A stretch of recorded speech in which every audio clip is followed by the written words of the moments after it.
Where the hell do I even begin with this? I mean, Dragonriding in Kalimdor on old mounts, the new support spec that is coming to World of Warcraft, the showdown with Iridikron and Galakrond, perhaps? Season 2 just launched and Blizzard has already announced the next patch, 10.1.5. They've put it live in the public test realm for testing, and there's data mining happening. And when I say that there is an obscene amount in this content patch, I am not exaggerating. There's so much to get through that I can't even talk about the meta stuff because there is so much content. So let's have a chat about that. And if you want to support what we're doing, get some really dope loot. Our loot has been awesome so far this year. You can hit up the Patreon, where we have also got the likes of early access content, behind the scenes content from me. There's a full big old episode of the Lore Walking podcast about Neltharion, which I think is a very, very timely thing. So that's just over an hour. There's a bunch of content on the Patreon. It is the one way to support what we are doing. And yeah, we all appreciate it humongously, as I can, company party was last night, and yeah, it was, pretty sweet what we've been able to build together, so thank you, and the links are down below. So, the patch is called Fractures in Time, and it seems to be a major continuation of the story, not just a side patch.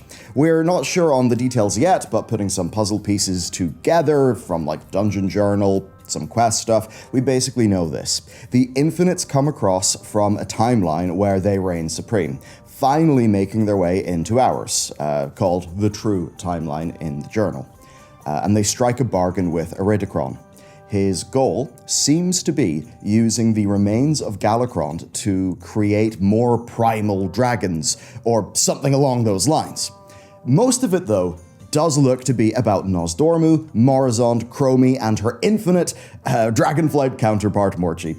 There's also a ton of data mining of old characters, so we are going to be doing a crazy amount of time traveling in this patch with the dungeon and the related quests.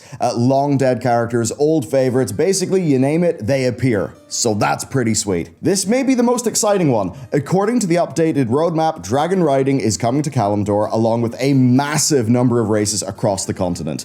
Better yet, according to some data mining, Blizzard are in the process of updating over 100 dragon mounts to a new mount type, adding new Dragonriding animations to them, and adding new textures for what seems to be a button to switch them between normal flying mode and Dragonriding, which all points to using these mounts to dragon ride and fly in the old world. So this is excellent. It is definitely something that we didn't expect to see this soon. And I mean, hey, imagine leveling up a new tune in that. You certainly would get around pretty damn quick.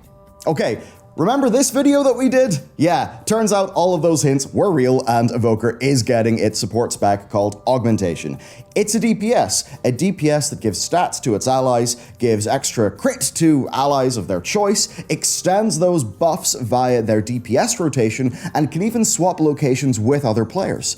They have a 2-minute cooldown that lets a healer cast while moving, an ability that does extra damage based on other players' damage, a way to boost tank armor, reduce threat, and grant passive health or move speed. Basically, they're a full support DPS. This is crazy stuff, and it's testable on PTR, so yes, we are going to have an impressions video pretty soon. It even looks like, based on some press kit images, that the Adamanthea questline will be here for them. So basically what we suggested in that video is panning out. This is pretty incredible stuff. This is a profound change for how the game may look in a few years with this new experiment of a new type of spec to play. Also, one of their spell icons technically spoils who is going to be the Black Dragon aspect, but I'll leave that out for now. The major content of this patch is the dawn of the Infinite Mega Dungeon, right? Basically, it shows us how they got started and why Chromie and her evil version are here. Iridikron is going to be going back in time to do something spooky with Galakron's corpse. The final boss from the new Uldaman is going to make a return, which is pretty cool. And we get to see some really classic Warcraft orcs and human stuff go down. There are very interesting bosses, so minor spoilers in 5, 4, 3, 2, 1, Infinite Tyr. The timeline goes extremely wrong. Tyr joins the Infinite and we have to take him down. Also for Iridikron, it doesn't look like we're going to be killing him. if that's what you're worried about. He's the one instigating a bunch of this, so really the fight is just to kind of get rid of him for now and solve the immediate problem. Grom is a boss as part of a time-lost battlefield. I don't know, will we get a HD gore hell?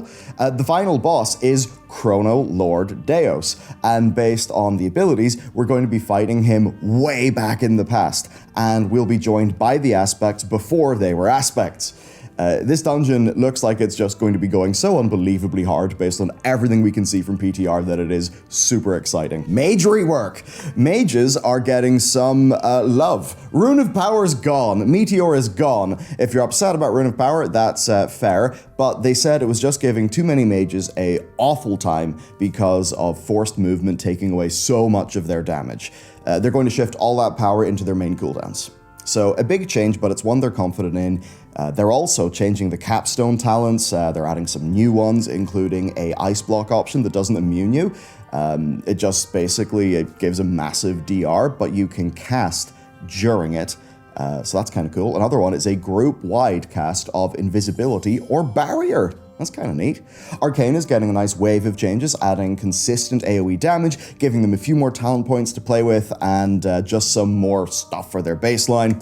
Fire and Frost are not changed yet, but they do have plans there. Fire is going to get talent rework to ensure they actually have build options that kind of like separate their AoE from being pure Ignite focused. Frost then is getting stuff like Glacial Spike and Ray of Frost fixed, theoretically, while fixing the insane, almost no Ice Lance builds that people are running. So that's kind of crazy. It's not all though. Holy Paladins, you also get a car. Holy Paladins are getting some overdue attention. Their mana issues are sort of being solved. Overall, they're just getting a lot of changes to make their Judgment and Shield of the Righteous feel like parts of their healing kit and not afterthoughts, actually making multiple builds viable and fixing issues, well, basically fixing the issue of needing to press damage abilities to get resources to heal with, instead of being able to heal when necessary. They've got crazy stuff like 2 charges of Holy Shock, a new ability to proc existing glimmers to deal damage, heal and regen mana, a cooldown that grants instant Holy Lights, and a whole bunch more. It seems like it needs more work, but they have a lot of abilities for their Glimmer build, and the caster build seem genuinely real fun. That's not all though. Have you ever wanted to raise a dragon? Well, now's your time, because with all the dragon eggs that are about, the cares are overwhelmed and you have been enlisted to help. There's a new whelp daycare chain, in which you will basically do dailies. You'll raise up a whelp from each of the 5 flights, learning about each of them in the process, so seems like a cute little thing. That's of course not all though, because we have a new type of world content coming called Time Rifts. Not up for testing, but data mining has basically sort of turned up what can be only described as a mountain of mounts, 7 of them, various timeline versions of existing mounts that are available for a new currency. It seems like this will be similar to Primal Storms, but all about enemies from other timelines needing to be fought off, and there are some pretty cool ones planned. Basically, it's different versions of Azeroth, so a Black Empire one, a Demon Azeroth, a Robot Azeroth, a Scourge Azeroth, a Titan Azeroth, all with very enjoyable, fitting names, just kind of bleeding over into our realm, and we gotta fight him off.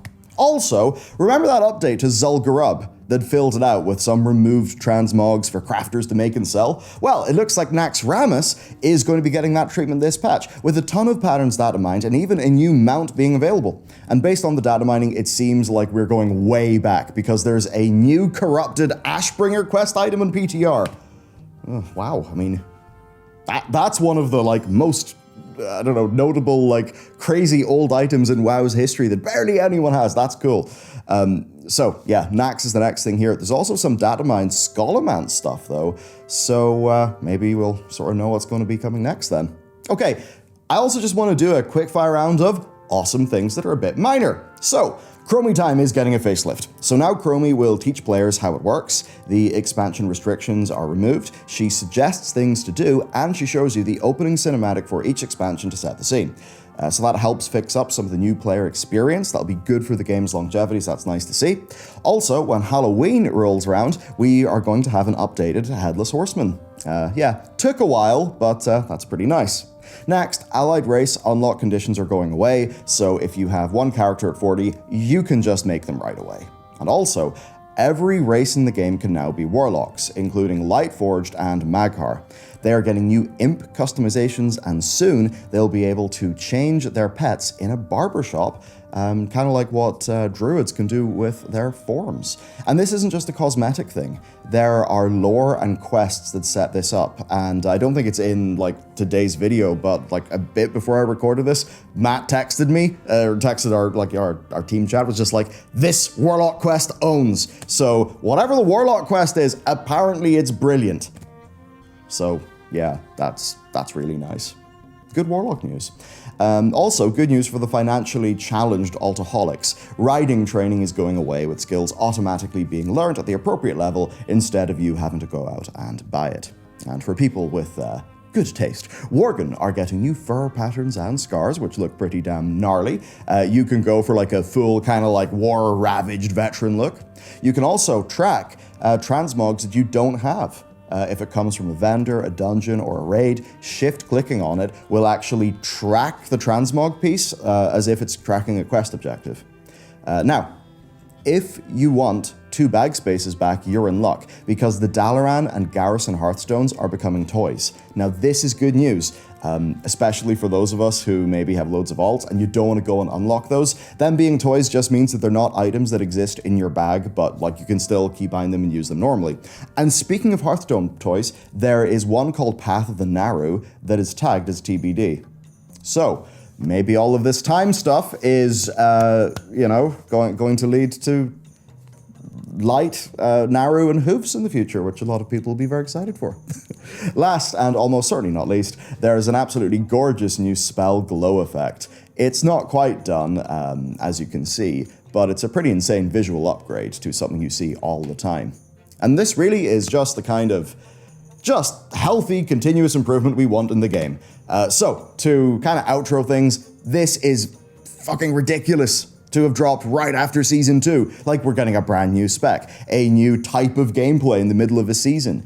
This is a World of Warcraft that I never imagined, right? I'm almost struggling for words at how this is an insane comeback. Again, this time last year, or 2 years ago, we were in Korthia, people. Korthia! And there was no content, and we were in friggin' Korthia. How it is so different now, right? It's mad. It's absolutely insane. And of course, we know that a few weeks after this patch comes out, it'll be 10.1.7. Oh my god. Yeah, WoW is kind of back, right? Like, this content cadence is mad. There's so much to do. I feel like I am getting so much more value for my subscription fee. Yeah, more of this. This is just incredible. Okay, take care, and I'll see you next time.